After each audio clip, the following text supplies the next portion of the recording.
Bueno, muy bien, entonces damos comienzo a la clase de programación 1 para este primer cuatrimestre, lo cual ya, bueno, faltan 3 o 4 clases ya como para finalizar, así que bueno, nos preparamos como para terminar, ¿no? Esta parte del curso con todo lo que es programación de consola, que nos están faltando algunos temitas nada más para cerrar, y vamos a ver algunos ejemplos prácticos como para ya también tener elementos de uso de las herramientas, ¿no? Es decir, recuerden que los lenguajes de programación son esos, ¿no? Son herramientas que las utilizamos para aplicarlas en determinadas situaciones. Dependiendo de la aplicación, de cómo las utilicemos, van a ser los resultados, es como toda herramienta, ¿no? Así que eso también es un tema no menor, que como programadores deben tener en cuenta siempre, ¿no? No nos podemos encasillar en un lenguaje, no nos podemos encasillar en un paradigma. ¿Por qué? Porque depende del objetivo, es decir, depende de lo que quiera realizar.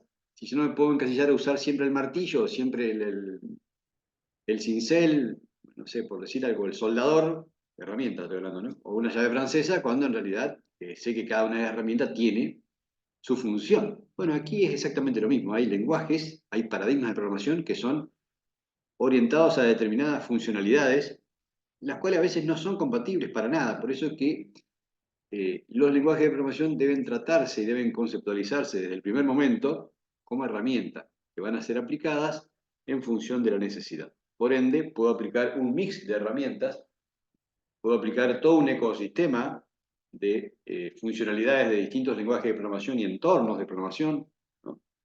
Tanto front-end como back-end, para armar una pieza de software del tipo técnico-creativa, como ya hemos estudiado también, ¿no? Que el software tiene esas dos grandes características, ¿no? Es una creación eh, muy, se podría decir, artística, a la cual se le aplica una técnica para llevar adelante la funcionalidad. Bueno, todo esto, lo que nos está faltando a nosotros para terminar un poco de cerrar todo lo que es la programación de consola en C Sharp, ¿no? ¿Por qué? Porque el cuatrimestre entrante van a ver C Sharp en lo que es programación de módulos de Windows, es decir, ventanas, o los Windows Forms se denomina también, ¿no? Y ya todo lo que es programación orientada a objetos, es decir, van a ver un paradigma completamente distinto que tiene algunas conceptualizaciones que ayudan a la programación. Son otras herramientas que se adhieren, ¿verdad? No quiere decir que con estas herramientas que conocemos hasta hoy no podamos programar. De hecho, sí podemos y lo estamos haciendo. Y también vamos a terminar un buen programa de gestión de venta de tickets de sala de cine como para probar que nuestro cuatrimestre nos sirvió como para poder armar incluso un programa de gestión, o sea, que nos sirva, ¿no? Directamente como para poder trabajar en el caso de que necesitemos llevar algún tipo de control de algo, bueno, podemos hacerlo, ¿verdad? Podemos gestionar el movimiento de ventas de algo y a su vez generar los distintos reportes. ¿Qué nos va a faltar? Bueno, nos va a faltar la cuestión de la persistencia. Bueno, por una cuestión de orden, persistencia también está dado ya en el segundo cuatrimestre. Es decir, en el año de programación 1 se divide en dos partes, dos grandes partes, y perdón, el año de programación, perdón, se divide en programación 1 y 2, cuatrimestre 1 y cuatrimestre 2, para dividir un poco los temas y de paso, bueno, hacer una base sólida de conocimiento, más que nada de comprensión de los fundamentos de programación, que creo que es importante, para poder de ahí partir ya a cuestiones más complejas, porque caso contrario sería imposible, ¿no? Sería imposible entender el resto si no tenemos una base. Hoy vamos a centrarnos en lo que es recursividad, vectores, matrices y fuentes de datos. Vamos a ver qué significa esto, ¿no? Eh, Son palabras que, si bien por ahí no se ven a diario, la mayoría del material didáctico que por ahí se encuentra en internet o en tutoriales o lo que sea, bueno, como que por ahí le falta esa parte, ese toque académico, ¿no? Que yo siempre digo que es un poco lo que te da la facultad, un poco lo que la universidad te termina de completar, y termina siendo un profesional hecho y derecho, un profesional que ha tenido un acceso a un cúmulo de elementos que completan la formación. Caso contrario, por ahí sí como que tengo una orientación un poco sesgada, un poco atípica, se podría decir, o si no, a veces también muy parcial, ¿no? Entonces, como que, bueno, sí, me hice bueno haciendo tal cosa, pero claro, me pueden faltar conceptos que realmente en algún momento me puedan generar un agujero, un problema, una falta de- de material académico para poder hacer una pieza de software mucho más profesional, ¿no?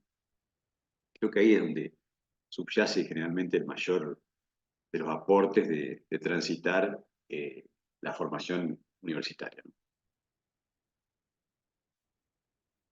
Bueno, la recursividad es una técnica, un elemento donde utilizamos herramientas de programación de manera específica, que lo que hace generalmente es dividir, ¿no?, las cosas más grandes en cuestiones más chicas para poder utilizarlas, poder llamarlo de forma recursiva, ¿no? Tratamos de generalmente ejemplificarlo rápidamente para no hablar en el aire, porque esto, caso contrario, se torna demasiado abstracto, ¿no? El ejemplo de libro, el ejemplo que siempre por ahí estamos reiterando es el famoso cálculo factorial, donde en una función estaríamos llamando a la misma función, ¿verdad? Es decir, estamos haciendo un llamado recursivo a la misma funcionalidad, aprovechando la herramienta que ofrece el lenguaje de programación. ¿Dónde se usa? Bueno, ya tendrán oportunidad en matemática, obviamente. Cuando hay cuestiones matemáticas se usa mucho. Y generalmente cuando usamos por ahí, a veces, algoritmos de búsqueda o de filtro de grandes cantidades de información, donde tratamos de ir armando en cada vuelta, ¿no?, del bucle, ir armando, además de la función que estamos llamando, ir armando como pequeñas cajas de clasificación de datos. Eso a su vez lo vamos trabajando después con los vectores, los arrays, las matrices, que ya vamos a adentrarnos un poco más, ¿no? ¿Por qué? Porque vamos guardando en colecciones de datos, que serían las variables, ¿no?, serían las fuentes de datos también que se denominan, vamos guardando cúmulos y grandes cantidades de información.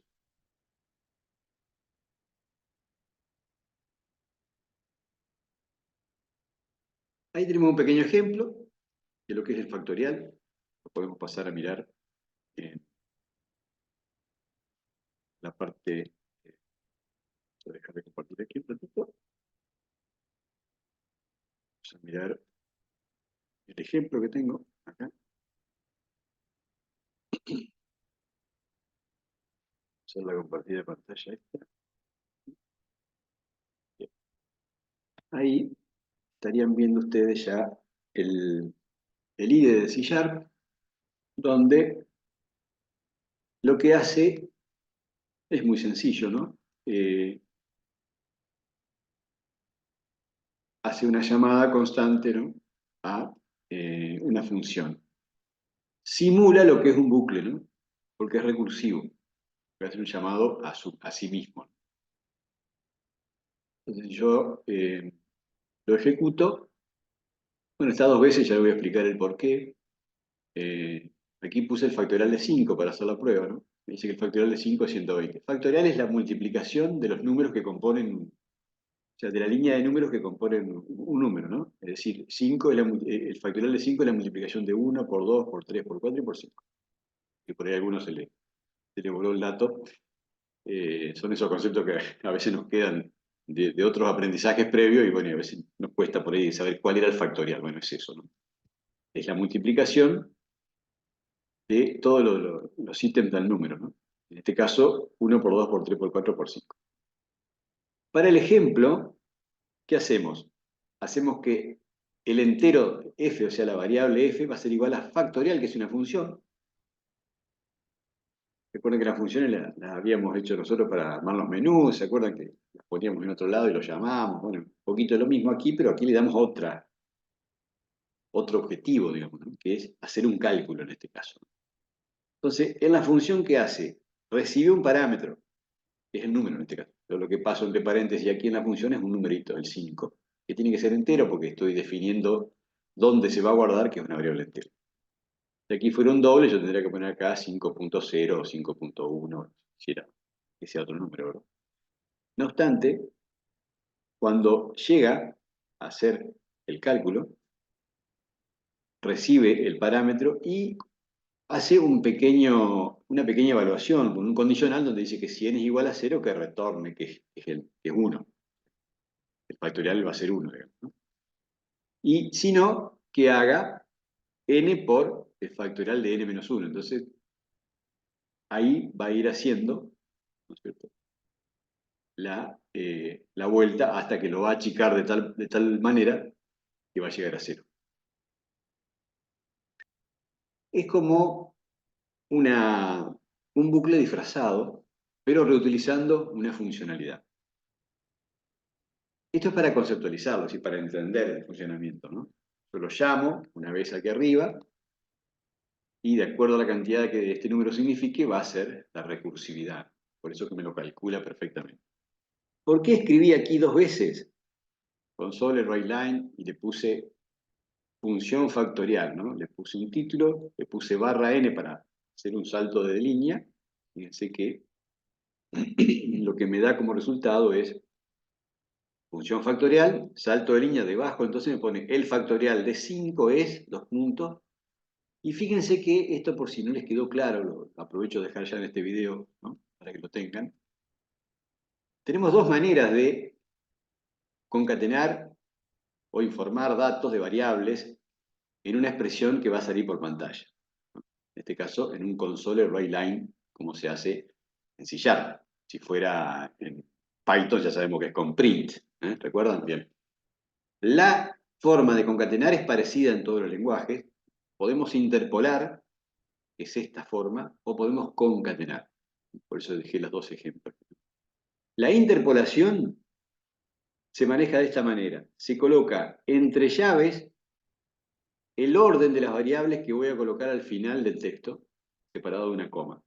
Es decir, si yo aquí quisiera concatenar más variables, tendría que colocar más texto, ¿cierto? Al colocar más texto ahí, algo más que quiera decir, y pondría la segunda variable que va en lugar 1, y esa otra variable se llamaría, por ejemplo, k. ¿No? Ahora me da error porque no tengo esa variable. Pero es la forma de concatenar, ¿no? ¿Por qué? Esto me permite a mí armar el texto, colocarle las variables en orden. Lo que estoy dándole aquí es el orden que va a aparecer la variable aquí, comenzando del orden 0. Recuerden que el ordenamiento de las variables en sus subíndices comienza con el 0. Entonces la variable que va a estar en la posición 0 va a ser la que va a reemplazar este texto. Y la variable que está en posición 1, en este caso, reemplaza a este otro. Como aquí uso una sola, se detiene solamente ahí el caso. Y va solamente una variable. Pero puede ser interminable. Si no, la otra forma es directamente el texto que quiero colocar, lo separo con lo concateno con el más y sigo. Si aquí quiero concatenar otra cosa, será otro texto, cierro, más otra variable, o f de vuelta. Al que le sirva y le parezca que es más fácil la interpolación, usa la interpolación. Al que le parezca que la concatenación es más sencilla, usa eso. O sea, no hay obligaciones en este sentido. Son distintas formas nada más que se han ido agregando como bibliografía, o sea, como funcionalidades que incluso se agregan a los lenguajes de programación, o incluso han estado dormidas por ahí en algún caso, y bueno, alguno por ahí la rescató. Entonces, pues todos vinieron con que la interpolación, bueno, ¿qué significa esto? Que realmente aquí hay cuestiones que son de sintaxis para que cada uno lo use como mejor le convenga. Una forma de expresar una información donde voy a reemplazar datos en sus variables. Hay dos maneras, la interpolación y la concatenación, que son estas. No hay obligación de plegarse a ninguna de las dos. Tengo que usar alguna, ¿no? Porque si no, no puedo informarle de los datos. Simplemente es eso. O lo mismo acá, si yo no quiero usar el /n, tendría que colocar otro console writeLine debajo, ¿verdad? Tendría que cerrarlo acá, ¿no? Y poner punto y coma aquí, y darle console de vuelta, writeLine,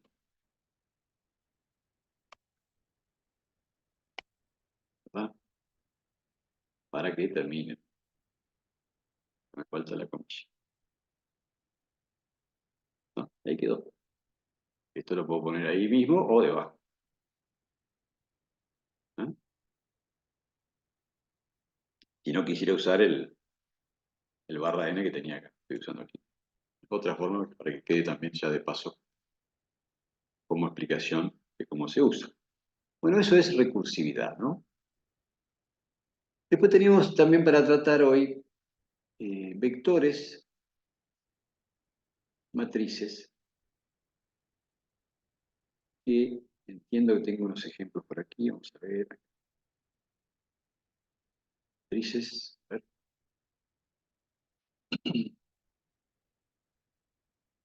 Nosotros ya habíamos visto arrays, ¿recuerdan? Que son colecciones de datos en una variable. Es una variable que contiene muchos datos dentro.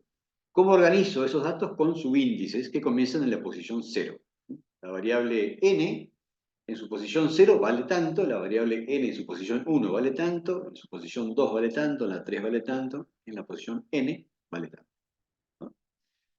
Bien, eso es un array, es un vector, una variable subindicada, una variable dimensionada también se le llama, o arreglos o array o vectores, que son variables que tienen una posición indicada con un solo índice. O sea, n sub 1, n sub 2, n sub 3, o n en la posición 3, la posición 4, la posición 1, la posición 0, que se escriben de esta forma, ¿no? N, entre corchetes, la posición. Eso es un vector. O un array, o arreglo. Las matrices, su defecto, lo que tienen es dos índices como coordenada del dato. Y son de esta forma, ¿no? N1, 1. Entonces, y aquí yo le dibujé una matriz de 2 por 2, por ejemplo. Yo una matriz de 2 por 2 que tengo. Tengo el 5, tengo el 6 aquí, tengo el 7 y el 8. La posición 0, 0 es esta, ¿verdad? La posición 0, 1 es esta, este valor. La posición 1, 1 es esta, perdón, 1, 1, 0 es esta, y la posición 1, 1 es esta. Si lo pasamos a esto a código, a programación, vamos a ver aquí que se declaran de esta forma. Fíjense, tienen esta sintaxis. Yo quería declarar un vector que decía esto nada más, ¿no? Y lo llamaba tal cosa. Acá me da error porque estoy declarando una matriz. Yo quiero declarar una matriz, tengo que hacerlo de esta forma. Porque me tiene que saber que tengo que indicarle dos posiciones. Y le digo que es un new, después lo tengo que declarar, lo tengo que inicializar. Entero, o sea, un int, de 2 por 2. Aquí es donde va el rango de la matriz. Todo esto lo van a ver en matemáticas, si es que ya no lo están viendo, ¿no? Todo lo que es matrices, lo que es, que es un rango de matrices, bueno, que es una fila, que es una columna. Bueno. Es como el Excel, ¿no?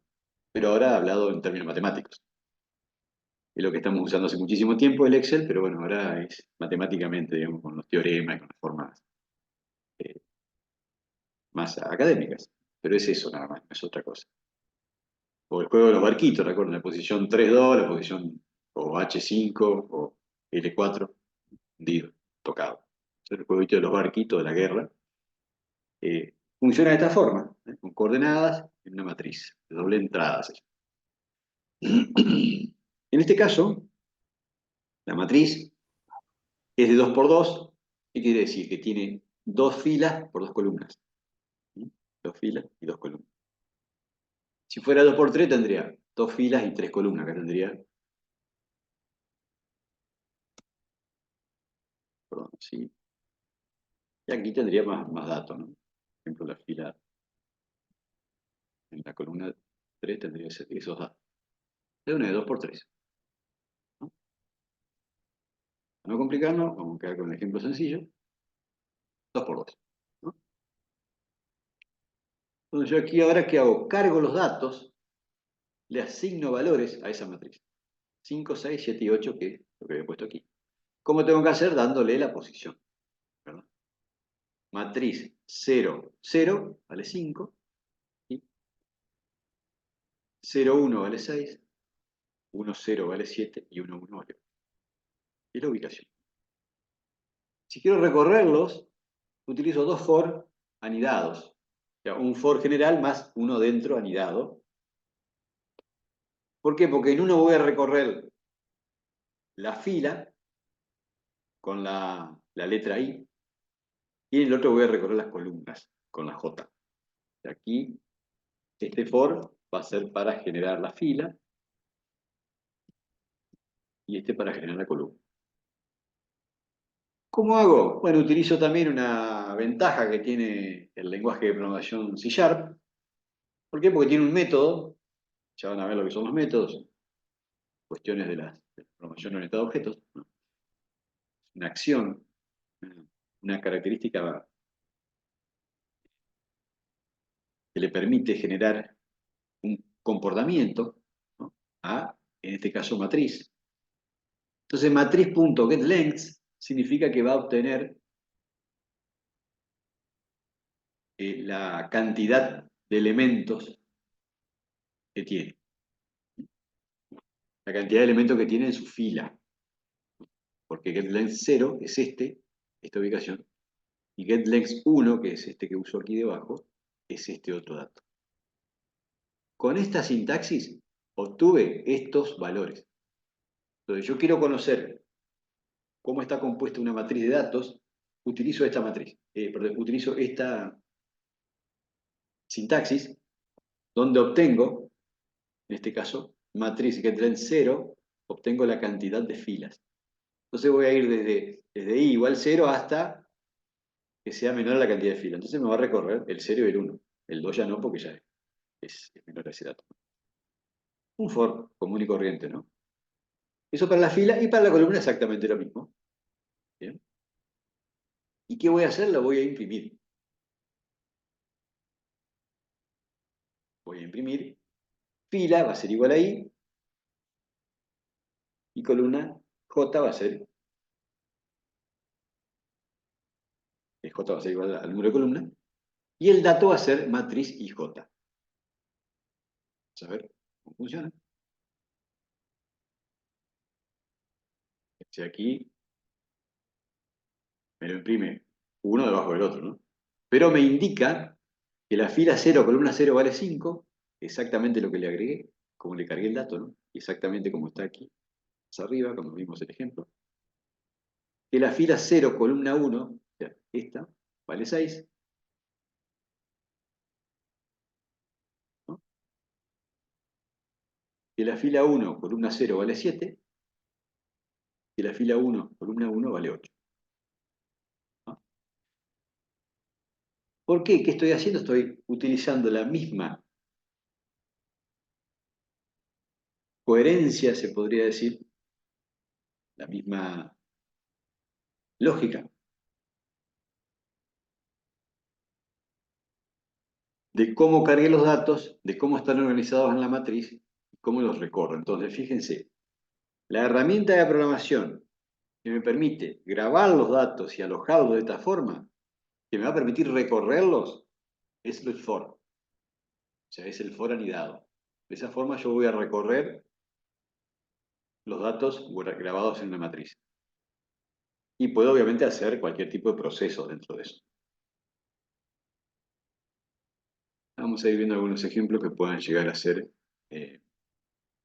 más aplicables. Hoy por hoy me interesa más que nada la conceptualización de esto, ¿no? De cómo funciona, y después veríamos cuáles son las aplicaciones. Porque si no, nos ponemos de acuerdo y resulta que estamos muy preocupados en qué se usa, y resulta que después nos confundimos más, ¿no? Entonces es preferible primero con un ejemplo muy cortito, muy sencillo, donde yo tengo 4 números grabados en una matriz con sus posiciones y lo puedo recorrer. Y eso ahí ya me queda clarito cómo está funcionando. Y con esto estamos como para lo que es matriz, queda bien clarito, ¿no? Lo voy a dejar así, así después lo pueden revisar. Vamos a hacerlo para que quede bien ahí. Así, ahí le queda completo, como para poder generar después el mismo código y probarlo en sus máquinas. Con esto entonces estamos dando un avance más en lo que son las colecciones de datos.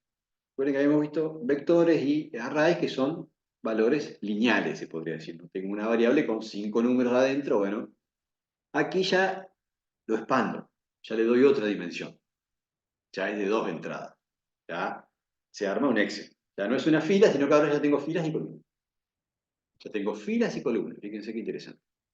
¿Para qué me puede servir? Bueno, fíjense, imagínense que tenemos que analizar las temperaturas de n ciudades y de n días, ¿no?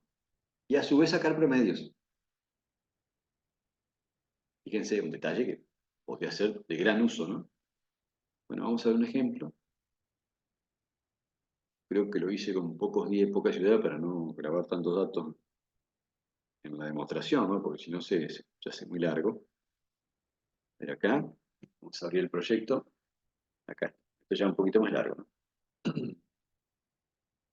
Fíjense, vamos a sacar acá que hay un problema, un error acá. Ahí está. Perdón. ¿Qué queremos hacer acá? Almacenar las temperaturas promedios de, bueno, puse 4, como me arrepentí, quedó en 3 ciudades principales de Argentina durante una semana, ¿no? En una matriz calcular la temperatura promedio general. Bueno, acá le puse una semana y después me arrepentí, lo puse a 3 días nada más, porque si no tenía que grabar un montón de datos. Pero fíjense que acá podemos poner lo que sea. Puede ser una semana, puede ser meses, ¿eh? O días. Eso es totalmente dinámico. ¿Y dónde lo controlamos? Aquí. Acá ponemos la cantidad de días y aquí ponemos la cantidad de ciudades. ¿Queremos hacer 30 ciudades? Lo hacemos. Después hay que cargar los datos, ¿no? Sin problema.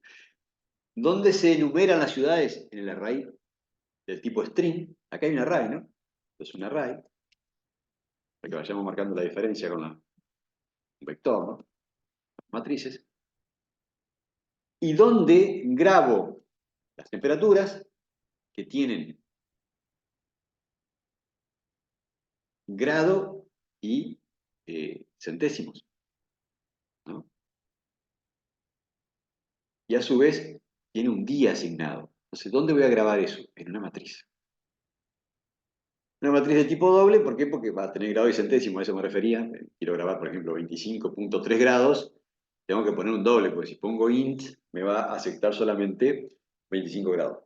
No voy a poder hacer un sistema que me permita recibir decimales, entonces queda muy acotado. De esa forma lo tenemos un poco más versátil, ¿no?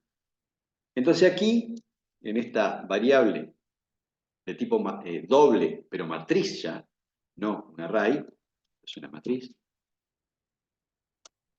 voy a grabar 12,31 le puse, ahí le podemos poner lo que sea, no hay problema, podemos poner los valores que sea. En este caso, si quisiéramos armar 12 meses de 31 días, acá vamos a armar eh, 3 ciudades, es poquito, ¿no? Para probarlo. Pero lo que quiero significar que acá, por más que pongamos de más, no hay problema. Tanto los vectores, los arrays como las matrices, cuando los instanciamos, cuando los creamos, podemos colocarle un amplio espectro de cobertura, por más que después nunca lo usemos. Se van a completar con vacíos. ¿Cuál es el problema acá? Ocupamos memoria. Ese es el tema. Simplemente eso. Es por lo que hay que tener cuidado. La memoria sí se va a tener que reservar para todo ese espacio. Exactamente lo mismo cuando usamos un tipo de variable mal, ¿no? Cuando aplicamos un tipo de variable que no usa demasiada memoria y no lo voy a ocupar. Bueno, acá es lo mismo. Yo le pondría 1000 ciudades y 1000 días, sería un desperdicio total porque voy a usar en este caso 3 y 3. ¿No?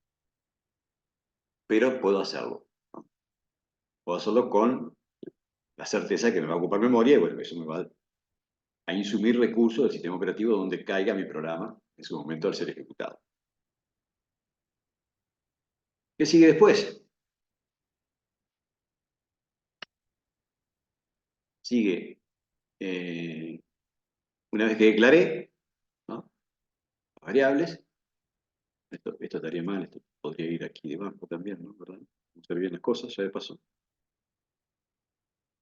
Todo acá, declaración, iniciación. Declaración de variables sería.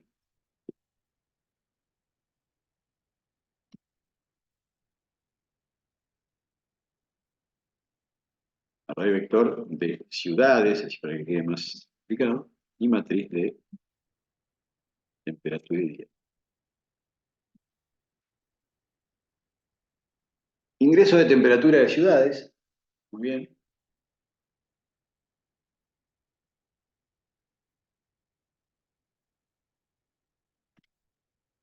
Fíjense, hago un for donde va a ir desde cero, desde la ciudad cero, hasta la cantidad de ciudades que tengo. En este caso son 3. La que me va a dar tres espacios para cargar ciudades, que van a ser estas, ¿no? Entonces, ¿qué me dice? Ingrese la temperatura para, en este caso Buenos Aires va a ser, ¿no? Ciudades I, en la primera vuelta, para tomar el primero. Y tengo que hacer un anidado dentro para los días de la semana, que me va a dar el link, el límite, me va a dar lo que detecté aquí, lo que establecí como el límite de días que quiero usar, en este caso 3.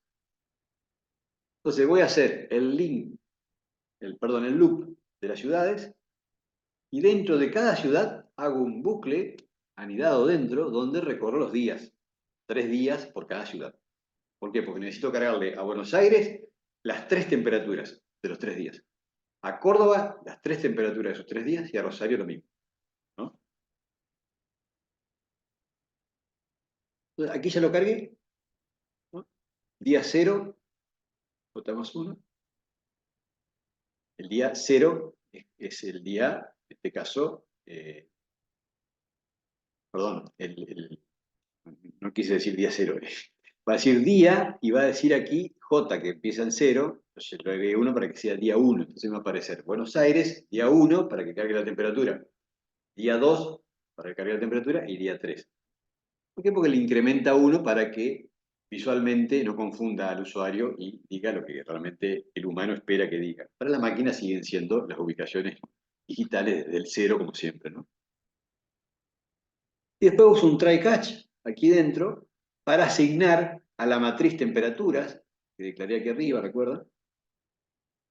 En la posición IJ, que va a ser la posición de la ciudad I en el día J. Hago un console readline en un doble. Acá incluso puse el comentario. Guardar la temperatura para la ciudad y el día. Temperatura 0,1, por ejemplo, que sería Buenos Aires, día 1, por 15 grados. 2, por decir.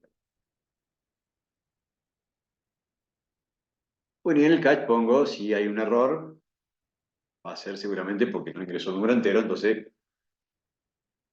tengo que decirle que ingrese un entero o ingrese un número válido, debería ser, ¿no? Ah, no, esto es número entero porque es para el día, ¿no? Día y lo vuelvo a repetir al día aquí, ¿no? Bien. Bueno, no recuerdo si calculé o controlé, después de todo caso lo hacemos esto. Y controlé si me ponen algún dato equivocado acá en la ciudad, ya vamos a averiguar. Y después hago los promedios. O sea, acá terminé todo el bucle anidado, donde recorro para cargar la matriz. ¿Cómo cargo la matriz? Como vimos el ejemplo básico que hicimos recién de 2x2 con 2 bucles anidados de for. Acá los bucles anidados de for tienen que ver con ciudades y temperaturas. Perdón, ciudades y días para cargarle una temperatura a cada ciudad en su día, ¿no? Después, ¿qué tengo que hacer? Tengo que recorrer nuevamente las ciudades y sumar la temperatura en una suma total. Entonces tengo que hacer un promedio general. Y dividirlo por la cantidad de ciudad y la cantidad de días, ¿no? Y después imprimir los datos directamente. Fíjense que la concatenación tiene una ventajita, comentarla recién, que puedo darle formato.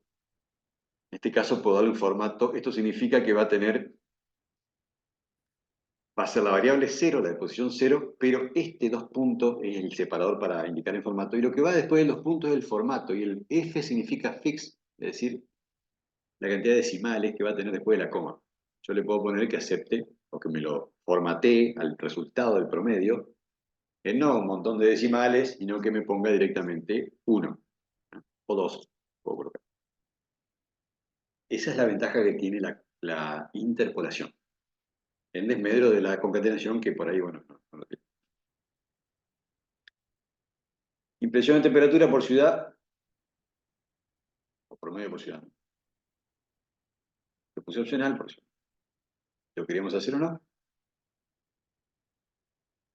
Y aquí vamos, donde va la suma de la ciudad, recorremos los días, entonces vamos a colocar las temperaturas de cada ciudad que ya están grabadas en temperaturas, ¿no? Entonces cada ciudad tiene un promedio, también por los días, dividido los días. Y hago lo mismo, una interpolación formateada para que me den grados centígrados con un decimal después de la coma. Acá usé 2, fíjense, usé 0 que va a ser la ciudad de I, y después usé la variable 1 que va a ser el promedio ciudad. La acabo de declarar aquí. Y le puse 2 con Soler Ricky, por las dudas, y por ahí se me va un enter y ya cargué todo y pierdo todo, porque eso me pasó un par de veces. Una pequeña regla de seguridad para cuando uno está haciendo pruebas. Ahora vamos a la pruebita. Ingrese la temperatura para Buenos Aires día 1, 25. Ingrese día 2, 26,3. Ingrese día 3, 27,8. Ingrese la temperatura para Córdoba, 18,5, 17 y 19,3, por ejemplo. Rosario, 22, 25 y 26 grados, por ejemplo. Temperatura promedio general, 23,1 grados centígrados. Promedio en Buenos Aires, promedio en Córdoba y Rosario, ¿no? Muy interesante, me pareció didáctico y entendible, ¿no? ¿Por qué? Porque son datos que son reales, diarios, que los conocemos, que podemos entenderlos, y tiene una aplicación bien directa de cómo organizar datos, ¿no? Cómo organizar colecciones de datos que puedan estar guardadas en variables, que ocupen una memoria discreta, en función de los datos que voy a necesitar, y que me puede servir algo de hacerlo totalmente dinámico. Entonces, yo lo que propongo es hacer un pequeño trabajito ahora y ponerle al programa, bueno, un título, un pequeño menú donde, digamos, setear los días, configurar las ciudades y cuántas ciudades y colocar los nombres. Por ejemplo, entonces pedimos los nombres y armamos ahí las matrices y los vectores con los datos, ¿no?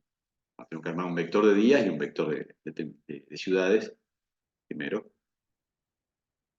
Y después el vector de temperatura que se va a armar ya en el proceso. Pero puedo armar primero, agregarle a esta parte del programa, una parte inicial donde le pregunto al usuario cuántos días, 3, 5, 7, que ponga la cantidad, como para después saber de cuánto va a ser el for, y cuántas ciudades. Entonces ahí sí puedo armar un for para cargar un nombre. Entonces le puedo pedir incluso que me agregue los nombres. Y hago crecer el string ciudades en función de los nombres que agrega el usuario. Parece interesante como trabajito, como para poder desarrollar algo que realmente sirva, ¿verdad? Déjenme ver qué me faltó aquí. Dices, lo que ya vimos. Fuentes de datos es lo que terminamos llamando, ¿no? Eh, ¿De dónde tiene origen, ¿no? ¿De dónde tiene origen la información que estamos trabajando? Se transforman en fuentes de datos estas colecciones, que pueden estar conformadas en matrices, en vectores.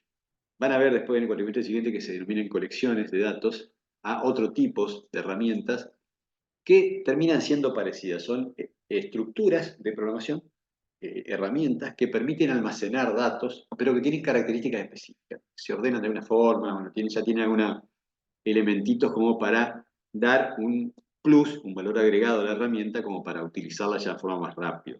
No hay que hacerle ya algunas cosas porque ya está prehecha del lado del lenguaje. Es un poco una funcionalidad que permite, ¿no? En ese tipo de cosas, como las colas, por ejemplo, tuplas. Ya van a ver que ese tipo de herramientas son formas de coleccionar datos también, muy similar a los arrays, pero ya tienen un orden interno que favorece la producción de software del lado del programador directamente. Bueno, muy bien, con esto estamos ya bien con la cuestión teórica y práctica. Vamos a finalizar aquí la grabación y vamos a pasar a la cuestión de- de práctica para que podamos definir todo lo que falta.